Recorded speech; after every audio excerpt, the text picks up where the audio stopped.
ধন্যবাদ। প্রথমেই Bangladesh merchant bankers association এবং আমাদের ক্যাপিটাল মার্কেট জার্নালিস্ট অ্যাসোসিয়েশন আপনাদেরকে জানাই ধন্যবাদ। এবং এরকম সুন্দর একটি আয়োজনে আমাকে আমন্ত্রণ জানানোয় আমি খুবই সম্মানিত বোধ করছি। আজকের অনুষ্ঠানে আমাদের সম্মানিত চেয়ারম্যান ঢাকা স্টক এক্সচেঞ্জ, সম্মানিত chairman Chittagong stock exchange, president Dhaka stock brokers association, আমাদের প্রেসিডেন্ট অ্যাসেট ম্যানেজমেন্ট কোম্পানি, এছাড়াও আমাদের সঞ্চালক আমাদের খুবই প্রিয় মোহাম্মদ মনিরুজ্জামান এবং প্রেসিডেন্ট আমাদের এই অ্যাসোসিয়েশনের হাসান ইমাম রুবেল সহ আমি এখানে আমার অনেক সম্মানিত পরিচিত মানুষকে দেখতে পাচ্ছি, রকিব ভাই, লালি ভাই সহ আমাদের Dhaka stock exchange, Chittagong stock এক্সচেঞ্জের অনেকেই মার্কেটের পার্টিসিপেন্টস এবং সেই সাথে আমার খুবই প্রিয় সাংবাদিক ভাই বোনেরা যাদের সাথে আমার রেগুলার যোগাযোগ থাকে। আপনাদের সবাইকে আমার সালাম। বেশ কিছুদিন আগে আমি একটু ইনফর্মালি বক্তৃতা দিচ্ছি, আমি খুব ফর্মাল হচ্ছি না, কারণ আমি দেখলাম যে আজকে আমার বোধহয় শোনার দিন ছিল, বলার দিন না। তারপরেও সবকিছু শুনে নোট করেছি, দেখলাম যে বেশিরভাগ জিনিসই আসলে আপনাদের সাথে আমার বোধহয় 90% বা 95% আমার মনের মিল আছে, চিন্তা ভাবনার মিল আছে। তো সুতরাং আমি শুনেছি, লিখেছি, কিছু কিছু বিষয়ে খালি আমি হয়তো দু একটি কথা বলতে পারি, বাকি সব ব্যাপারে আমি কিন্তু অলমোস্ট একমত। তো প্রথমে যেটা আমি বলতে চাই, প্রথমে একটা গল্প বলি।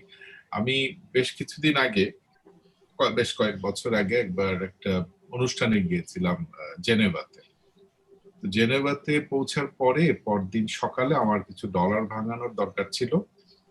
আমি হাঁটতে হাঁটতে খুঁজে খুঁজে একটা ব্যাংক খুঁজে বের করলাম যে যেখানে গিয়ে আমি ডলারটা ভাঙাবো। তো ব্যাংকে ঢোকার পরে দেখি কোনো লোক নাই। তো কিছুক্ষণ এদিক সেদিক তাকিয়ে দেখলাম একটা কলিং বেল।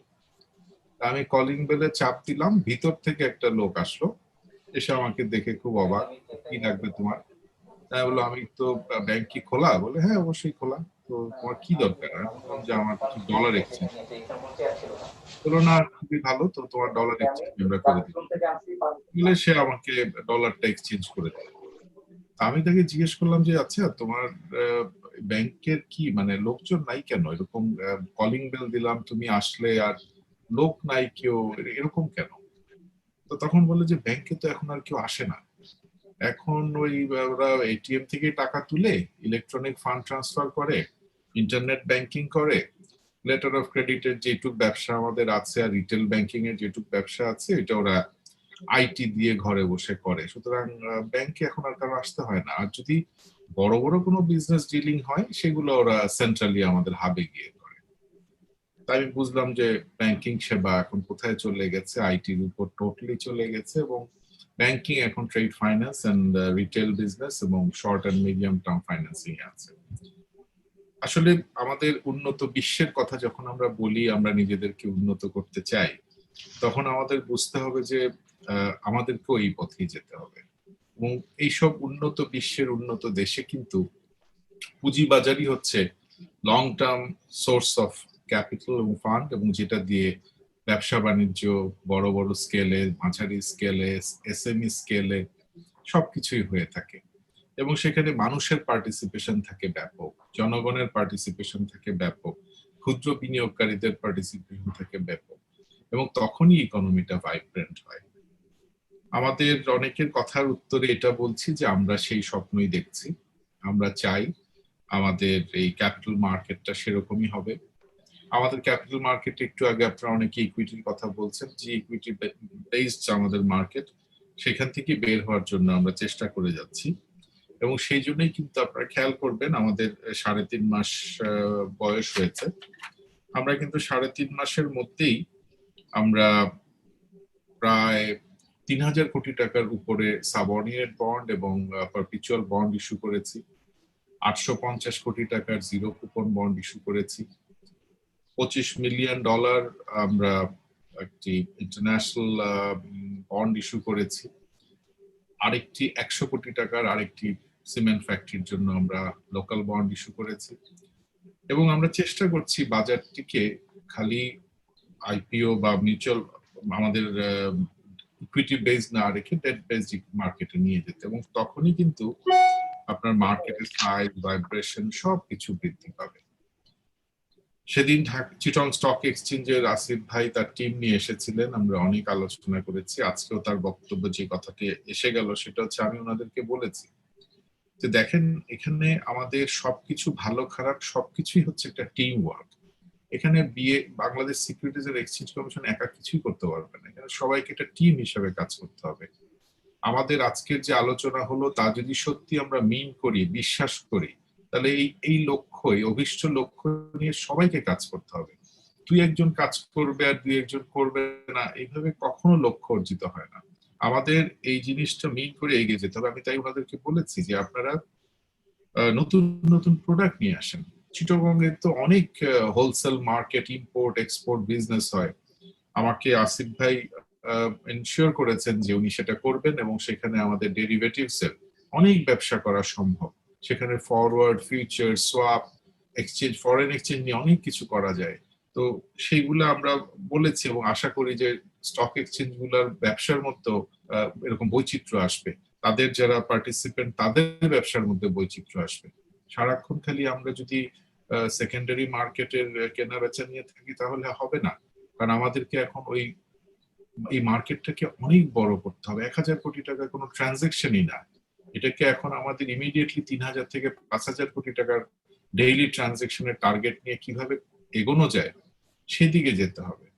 আজকে যে ব্রোকার্স অ্যাসোসিয়েশনের প্রেসিডেন্ট ছিলেন, ওনাদের তখনই সমস্ত সমস্যার সমাধান হবে যখন ট্রানজাকশন গুলো বড় স্কেলে চলে যাবে।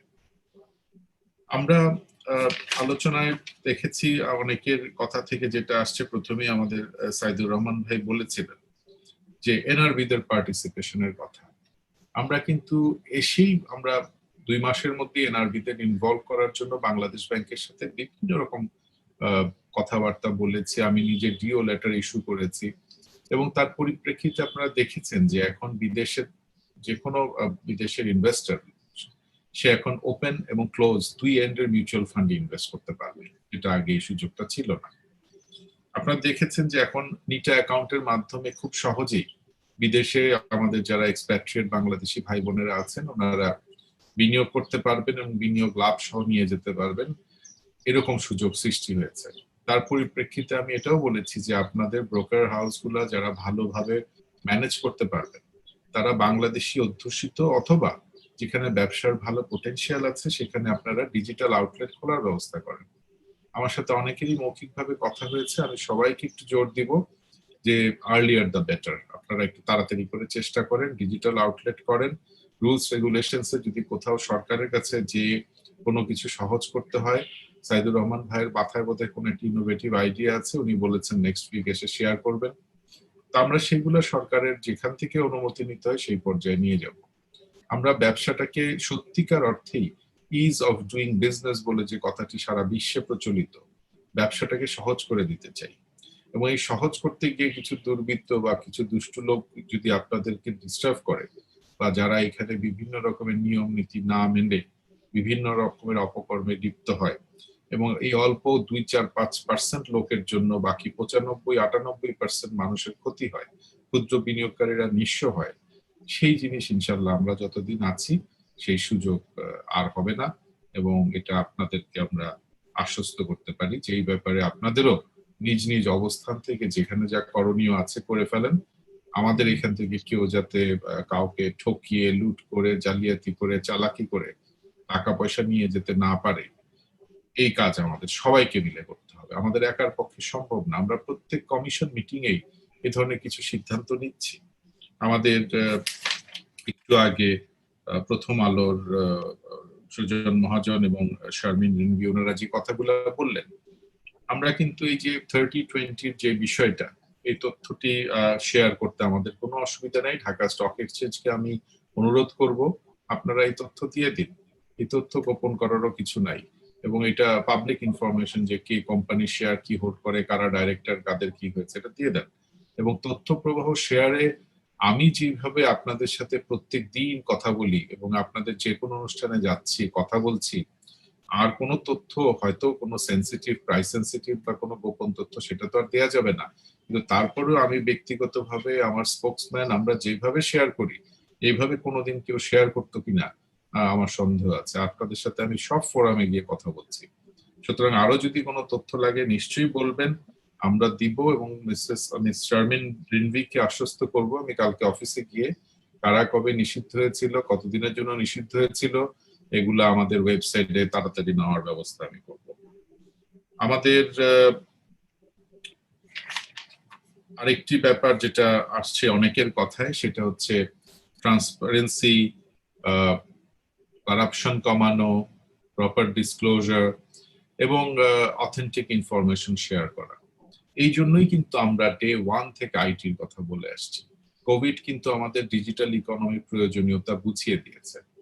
আইটির জন্য এখন এমন কাজকর্ম চলছে যে আপনার জেনে খুশি হবেন যে আমাদের গত পরশুদিন ওয়ার্ল্ড ব্যাংকের সাথে র্যাপ আপ মিটিং ছিল, এবং আমাদের সম্মানিত সচিব মহোদয় এফআইডি যিনি হেড করেন, ওনার ফুল টিম সেখানে উপস্থিত ছিলেন, আমরা উপস্থিত ছিলাম, এবং আমাদের সাথে কথা হয়েছে। আমরা উল্টা ওদেরকে বলে দিয়েছি যে আমাদের প্রজেক্ট তোমাদেরকে আগামী 6 মাসের মধ্যে অ্যাপ্রুভাল দিতে হবে, এবং তোমরা দিতে না পারলে আমরা আর তোমাদেরটা নিব না। এবং কারণ আমাদেরকে এই total IT backbone, IT infrastructure আমাদেরকে 2021-এর মধ্যে শেষ করার পরিকল্পনা আছে।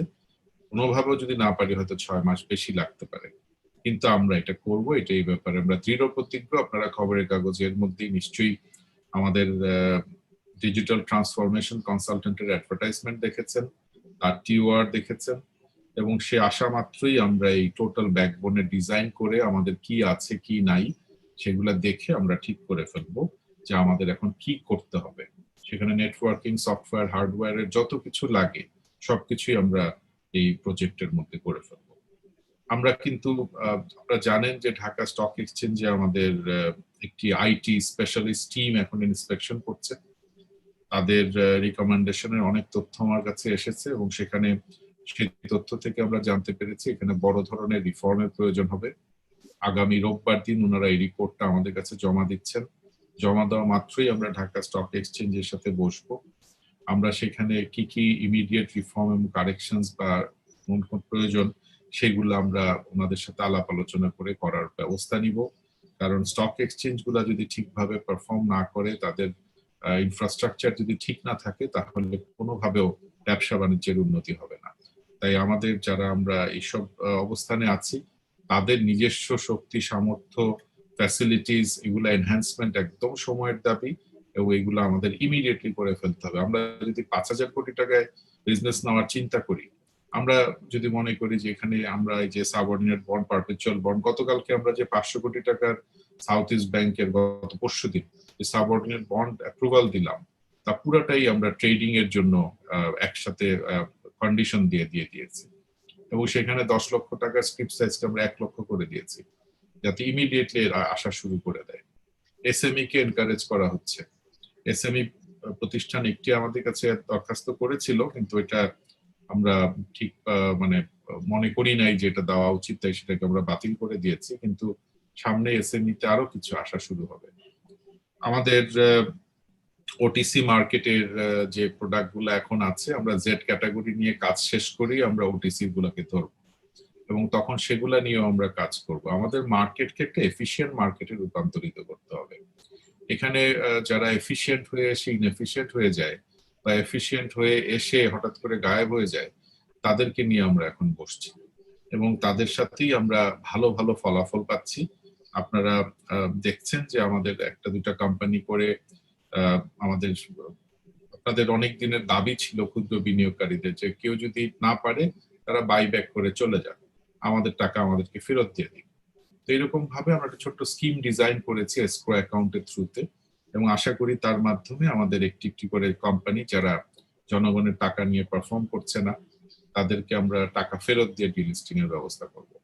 সেই সাথে আপনারা জেনে খুশি হবেন, যেটা হয়তো আপনাদের জন্য আজকে একটি নতুন তথ্য, যে অনেক পুরনো ডিবেঞ্চার যেগুলা টাকা এখনো সম্পূর্ণভাবে ঠিকভাবে ফেরত দেওয়া হয়নি, আগামী সপ্তাহ থেকে আপনাদের কাছে সেই রকম কিছু তথ্য বা নিউজও আসবে।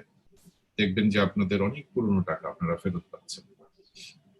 আমাদের আইটি ব্যাপারটা যদি সলভ হয়ে যায়, অটোমেটিক্যালি আমাদের ট্রান্সপারেন্সি, ডিসক্লোজার এবং এফিসিয়েন্সির কথা বললাম, সেই সাথে আমাদের করাপশনের লেভেল অনেক কমে যাবে।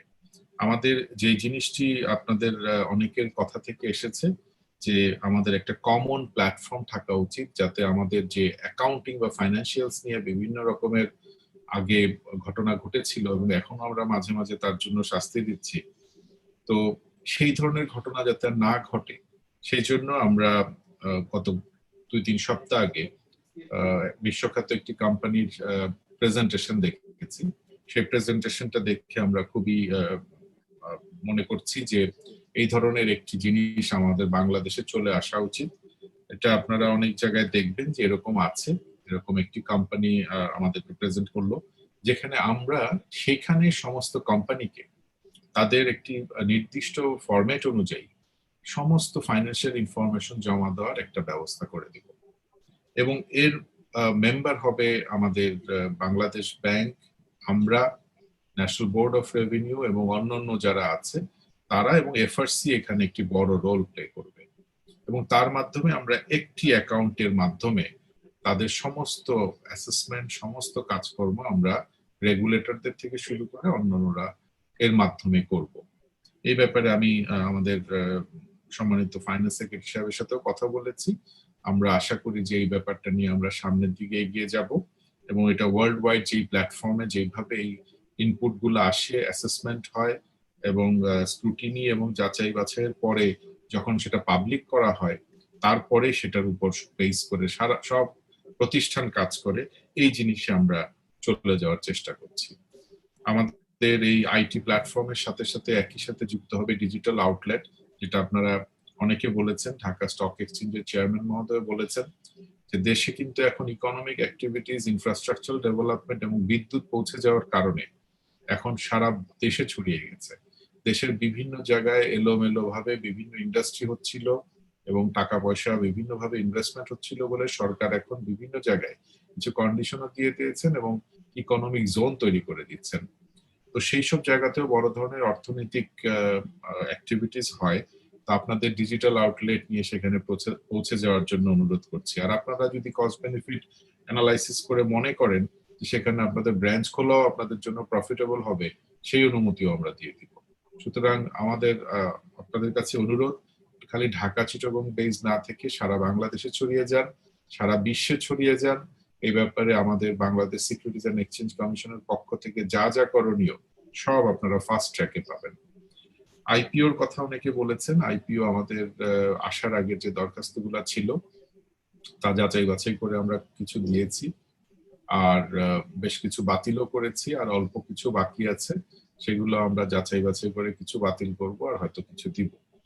তো হয়তো আমাদের আসার পরে যে আইপিওর দরখাস্ত তা এখনো আমাদের কাছে আসা শুরু করেনি, তবে আমরা খবর পেয়েছি যে একটি দুটি ভালো কোম্পানি আমাদের এখানে এই কোয়ার্টারের অ্যাকাউন্টস তৈরির পরই জমা দিবে এবং সরকারের পক্ষ থেকে সম্ভবত ডেসা এবং রূপালী ব্যাংক তারা প্রায় রেডি আসার জন্য, এবং আরো বেশ কিছু কোম্পানি আমাদের এখানে খুব শিগগিরই আসবেন। এই ব্যাপারে আমাদের মাননীয় অর্থমন্ত্রী বেশ চাপ ক্রিয়েট করেছেন।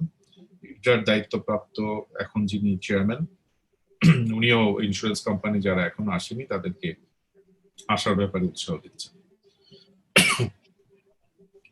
আমি আর কি কোনো পয়েন্ট বাদ গেল কিনা একটু দেখে নেই।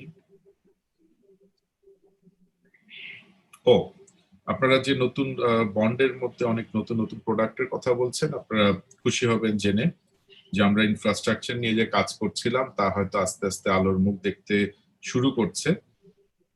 আমাদের ঢাকা নর্থ তাদের যে বিভিন্ন মিউনিসিপাল বন্ডের বিভিন্ন প্রজেক্ট, তার প্রথমটি অলরেডি এলজিআরডি মিনিস্ট্রিতে জমা দিয়েছে এবং সেখান থেকে অনুমতি হয়ে ফাইন্যান্স মিনিস্ট্রির অনুমতি পেলেই আমরা মিউনিসিপাল বন্ডের দিকে চলে যেতে পারবো। সুতরাং সেখানেও একটি সুন্দর বিনিয়োগের জায়গা আপনাদের জন্য তৈরি হতে যাচ্ছে। সুকুক বন্ড নিয়ে আমরা খুব বড়ভাবে কাজ করছি।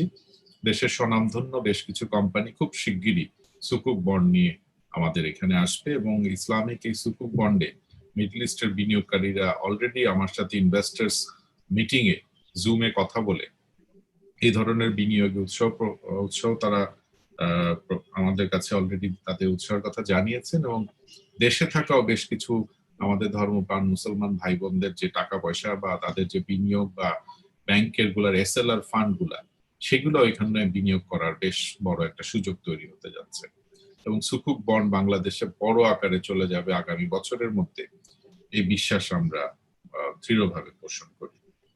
আসলে আমাদের একটা খুব সেন্সিটিভ অবস্থান, কারণ আমাদেরকে গভর্নেন্সটা যদি 100% এনশিওর করতে না পারি, আমাদের কথায় কেন একজন মানুষ বা একজন ব্যক্তি তার অনেক কষ্টের ঘাম ঝরানো অর্থ বা তার অনেক কষ্টের সঞ্চয় কেন সে আমাদের কথায় বিনিয়োগ করবে?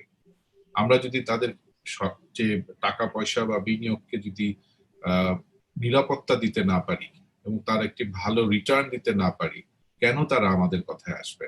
সুতরাং আমরা যদি কাউকে আস্থা বা বিশ্বাসে নিয়ে আসতে পারি, জি আমাদের কথায় আপনারা এই কোম্পানিতে বিনিয়োগ করুন, তখন আমাদের সেই কোম্পানিটিকে এখন ভালোভাবে যাচাই বাছাই করে দেখতে হচ্ছে। আমরা তারপরেও আমরাও তো মানুষ, আমাদেরও দুই একটি ভুল হতেও পারে, তারপরেও আমরা চেষ্টা করছি যতটা সম্ভব ভুল কম করে আমরা বিনিয়োগে মানুষকে নিয়ে আসতে, আমাদের উপর আস্থা বিশ্বাস রেখে, আমাদের গভর্নেন্স লেভেলের উপর বিশ্বাস রেখে মানুষ যাতে তার কাছে থাকা বিনিয়োগটা অন্যান্য মার্কেট থেকে ক্যাপিটাল মার্কেটে নিয়ে আসে। আমরা খুবই আশাবাদী যে আমাদের এই উদ্যোগটিতে হয়তো আমাদের প্রাণপ্রিয় ক্ষুদ্র বিনিয়োগকারী ভাই বোনেরা গ্রহণ করেছেন, এবং সেই জন্যই ওনারা এখন ব্যাপক আকারে এগিয়ে আসছেন। সেই সাথে আপনারা রিসেন্ট স্ট্যাটিস্টিক্স গুলো যদি দেখেন, দেখবেন যে বিদেশি বিনিয়োগকারীরাও গ্র্যাজুয়ালি আসা শুরু করেছে। যদিও আমি সবসময় ব্যক্তিগতভাবে মনে করি যে বিদেশি বিনিয়োগ প্রাইমারি মার্কেটে আসলেই ভালো, সেকেন্ডারি মার্কেটে আসলে তার একটু বড় ধরনের বিনিয়োগ নিয়ে আসলে আমাদের আগের হিস্ট্রি বলে যে তাতে একটু অসুবিধাই হয়েছিল। তারপরেও তারা আসছে, এটাই আমাদের জন্য একটি সুখকর খবর। এবং ইনস্টিটিউশনাল ইনভেস্টরদের কথাও আমাদের দুই একজন বলেছেন, ব্যাংক বা অন্যান্য প্রতিষ্ঠান 200 কোটি না, আমি দেখলাম দুই একটি ব্যাংক এখন 300-400 কোটির উপরও বিনিয়োগ করে ফেলছে। সুতরাং ইনস্টিটিউশনাল ইনভেস্টরদের যে আগমন, সেটাও আমাদের কাছে খুবই ইন্টারেস্টিং। আমার সাথে নন ব্যাংক ফাইন্যান্সিয়াল ইনস্টিটিউশন যে প্রেসিডেন্ট মহোদয়ের সাথে সেদিন কথা হলো, ওনারাও আসতে চান, ওনারাও বাংলাদেশ ব্যাংকের সাথে যোগাযোগ করে কিভাবে কিছু জিনিসপত্র সমস্যা দূর করা যায় সেগুলা নিয়ে আমার সাথে কথা বলেছেন। আমরা এই সপ্তাহে সেগুলা নিয়ে কাজ করব। আমাদের যিনি কিনোট স্পিকার ছিলেন যারা মনিরুজ্জামান, আইডিএলসির এমডি মহোদয়, আমি ওনার প্রেজেন্টেশনে মুগ্ধ, এবং তার কাছে যেসব তথ্যগুলা ছিল তা সত্যি খুবই ইনফরমেটিভ, আমাদের নলেজ অনেক বাড়িয়ে দিয়েছে। উনি যদি দয়া করে আমাদের সাথে এটা একটু শেয়ার করেন মেইলের মাধ্যমে, এই হিস্টোরিক্যাল ডেটাগুলো আমাদেরকে অনেক তথ্য দিবে এবং আমাদেরকে অনেক সাহায্য করবে। ওনার সেখানে উনি যে কথাগুলো বলেছেন, ট্রান্সপারেন্সি বা এইসব ব্যাপারে বা ব্লাইন্ড হয়ে ইনভেস্টমেন্ট না করতে, এই জিনিসগুলাই কিন্তু আমরা বারবার বলে আসছি যে আমাদের এই মার্কেটটি টোটালি কিছুটা টেকনিক্যাল নলেজ লাগে, কিছু অ্যাসেসমেন্ট করতে হয়। এখানে কিন্তু কারোরই কোনোভাবেও ব্লাইন্ড হয়ে আসা উচিত হবে না। সেই কারণেই আপনারা জেনে খুশি হবেন যে আমরা এসেই Bangladesh institute of capital market এবং Bangladesh association academy for security market, এই দুইটাকে স্ট্রেংথেন করার জন্য প্রয়োজনীয় সকল ব্যবস্থা নিচ্ছি এবং নিয়েছি। আমাদের বিআইসিএম এর বিভিন্ন প্রোগ্রাম শুরু হয়ে গেছে ফাইন্যান্সিয়াল লিটারেসি সংক্রান্ত, দেশ বিদেশের সাথে যোগাযোগ হচ্ছে, দেশি বিদেশি গবেষকদের লেকচার সিরিজ শুরু হতে যাচ্ছে। সেই সাথে ঢাকা বিশ্ববিদ্যালয়ের সাথে অ্যাফিলিয়েশন প্রায় এখন অনেকটুকু এগিয়ে গেছে। আমাদের কাগজে আপনারা অ্যাডভার্টাইজমেন্ট দেখবেন যে বাংলাদেশ একাডেমি ফর সিকিউরিটি মার্কেটেরও আমরা সব রকম টেন্ডার এবং সব রকম অ্যাডভার্টাইজমেন্ট গুলা ছেড়ে দিয়েছি। সেটাও একটা শক্তিশালী প্রতিষ্ঠানে রূপান্তর করা আমাদের ইচ্ছা এবং অভিপ্রায় আছে। এর মাধ্যমে আশা করি আমাদের এই মার্কেটের এফিসিয়েন্সি লেভেল অনেক বাড়বে, নলেজ আমাদের অনেক স্ট্রেংথেন হবে, এবং সবাই বারবার যে কথাগুলো বলেন, এবং কালকেও আমি একটা জায়গায় বলেছি যে আমাদের আসলে আমরা দায়িত্ব নেই, কিন্তু দায়িত্বটা নিয়ে আমি ওই দায়িত্বের জন্য কতটুকু উপযুক্ত সেটা আমাদেরকে অ্যাসেসমেন্ট করা হয় না। সেই জন্য এখন আর কাউকে তো আর বাদ দেওয়া যাবে না, তাই আমাদের হিউম্যান ক্যাপিটাল ডেভেলপমেন্ট এখন আমাদের সবচেয়ে বড় এবং সবচেয়ে সময়ের দাবি বলে আমি মনে করি। তাই আমাদের যে যেখানেই থাকুক তাদেরকে নিয়ে তাদের এফিসিয়েন্সি লেভেল বাড়ানোর জন্য আমাদেরকে এখন ট্রেনিং, এডুকেশন এবং তাদেরকে রিসার্চ বেসড ইনফরমেশন এগুলা দিয়ে তাদেরকে একটা প্রপার হিউম্যান ক্যাপিটাল হিসেবে তৈরি করা আমাদের জন্য এখন খুবই গুরুত্বপূর্ণ। আমি সেদিন চিটং স্টক এক্সচেঞ্জের চেয়ারম্যান মহোদয়কে আরেকটি জিনিস বলছিলাম, যেটা এখন আমি ঢাকা স্টক এক্সচেঞ্জকেও বলবো। এই মার্জিন লোন নিয়ে বিভিন্ন রকমের কথা আমাদের কাছে আসে। ইন্টারেস্ট রেটের ব্যাপারটাও আমরা দেখেছি বেশ হাই। এই ব্যাপারে আমাদের কি করণীয়, এই ব্যাপারে আমরা একটা শর্ট টার্ম সলিউশন যদি করতে পারি, তাহলে কিন্তু এই লোনের ইন্টারেস্ট রেটটা অনেক কমিয়ে আনা সম্ভব। সেটা হচ্ছে বাইরে থেকে আমরা অনেক সস্তায় আমরা ফান্ড আনতে পারি, এবং সেটা মার্জিন লোনের জন্য ব্যবহার করে আমরা রেটটাকে অনেক কমিয়ে আনতে পারি, ইন্টারেস্ট রেটটা। তো আমার আসিফ ইব্রাহিম সাহেব বলেছেন উনি এটা নিয়ে কাজ করবেন। এই ব্যাপারে আমরা সহযোগিতা করতে রাজি আছি। এখানে আমরা বড় কয়েকশো মিলিয়ন ডলারের ফান্ড এনে আমরা এই মার্জিন লোনের ইন্টারেস্ট রেটটা কমিয়ে আনার ব্যাপারে কাজ করতে পারি। এই ব্যাপারে আপনাদের যে কোনো পরামর্শ বা সহযোগিতা বা যাই লাগে সেটা আমরা দিতে একদম প্রস্তুত আছি। আমাদের মার্কেটকে স্টেবল রাখা বা আজকের যে আলোচনা যে সাস্টেইনেবল করা, এটার জন্য আমাদের একটা ভালো রোল প্লে করতে পারে ICB. Investment corporation of Bangladesh যে ম্যান্ডেট নিয়ে তৈরি হয়েছিল, আমরা রিসেন্টলি খেয়াল করেছি যে সে ম্যান্ডেট থেকে কিছুটা দূরে সরে গেছে, এবং লং টার্ম এবং এফডিআর সহ বিভিন্ন মানি মার্কেট ইনস্ট্রুমেন্টে বিনিয়োগ করে তারা এখন আসল যে কাজ সেটাই ঠিকভাবে করতে পারছিল না। এই জন্য সরকারের নির্দেশে আমরা একটা অলরেডি শুরু করেছি, আইসিবি রিস্ট্রাকচারিং প্ল্যানের কাজ শুরু হয়ে গেছে। সেটা তথ্যগুলো সংগ্রহ করার পরই নভেম্বর ডিসেম্বরের মধ্যে আমরা আইসিবি কে রিস্ট্রাকচারিং করবো ইনশাল্লাহ, এবং তখন আইসিবি কে সরকার প্রয়োজনে আরো কিছু বড় ধরনের ক্যাপিটাল ইনজেক্ট করবে, এবং তার মাধ্যমে আইসিবি আমাদের মার্কেটকে স্টেবল রাখার জন্য বা মার্কেটের সাস্টেইনেবল করার জন্য যে রাইট রোল প্লে করার দরকার সেটা করতে পারবে বলে আমাদের বিশ্বাস। আমি আরেকটা জিনিস আমি বক্তব্যের মাধ্যমে লালি ভাইয়ের কাছ থেকে পেলাম যে দুইটা এক্সচেঞ্জের মধ্যে বেশ কিছু কনফ্লিক্টিং ইস্যুজ আছে। তো এই ইস্যুস গুলা যদি আমাদেরকে একটু বিস্তারিত ভাবে জানানো হয়, তাহলে আমরা অবশ্যই এটা সলভ করার জন্য যদি কিছু করণীয় থাকে সেটা করার চেষ্টা করব। সেটা আমাদেরকে একটু জানাবেন, আমরা নিশ্চয়ই এটা অ্যাড্রেস করব। আমি প্রথম আলোর উনি বলছিলেন যে স্বতন্ত্র পরিচালকদের রোল। আপনারা খেয়াল করবেন যে স্বতন্ত্র পরিচালকদের রোল নিয়ে আমরাও খুব বিরক্ত, স্পেশালি জেড ক্যাটাগরি এবং ওটিসি মার্কেটে থাকা কোম্পানিগুলা। আমরা দেখেছি যে ওনারা ওনাদের যে নির্দিষ্ট ডিউটি এন্ড রেসপন্সিবিলিটি কোনোটাই ঠিকভাবে পালন করেন নাই, ইভেন আমাদেরকেও কোনো কিছু ঠিকভাবে জানান নাই। তাই স্বতন্ত্র পরিচালকদের ক্ষেত্রে আমাদের আগামী দিনগুলোতে খুব শীঘ্রই আপনারা দেখবেন আমাদের কিছু কঠিন সিদ্ধান্ত নিতে হবে। কিছু কিছু স্বতন্ত্র পরিচালককে যদি আমাদের আইনে কভার করে আমাদের হয়তো রিমুভ করতে হতে পারে, এবং তার জায়গায় রাইট ইন্ডিপেন্ডেন্ট ডাইরেক্টরকে বসানোর প্রয়োজন হতে পারে। কারণ তা না হলে আমরা ঠিক তথ্যও পাচ্ছি না, এবং কেন এই কোম্পানিগুলো ঠিকভাবে পারফর্ম করে না, এজিএম করে না, বোর্ড মিটিং করে না, এবং নিয়ম কানুন কিচ্ছু না মেনে যা ইচ্ছা তাই করে বেড়াচ্ছে, এই কোনো তথ্যই তারা আমাদের সাথে শেয়ার করেন না। এই কারণে দেখা গেছে ইন্ডিপেন্ডেন্ট ডাইরেক্টরদের অ্যাপয়েন্ট করার পিছনে যে ভালো একটা উদ্দেশ্য ছিল, একটা চেষ্টা ছিল, সেটা এখন ভুলণ্ঠিত হওয়ার মতো অবস্থা। সুতরাং ইন্ডিপেন্ডেন্ট ডাইরেক্টরদের রোল, রেসপন্সিবিলিটি, তাদের অ্যাপয়েন্টমেন্ট, তাদের ডিউটিজ এন্ড রেসপন্সিবিলিটি, তাদের রিমুনারেশনটা আমরা বাড়ানোর একটা প্রস্তাব নিয়েছি।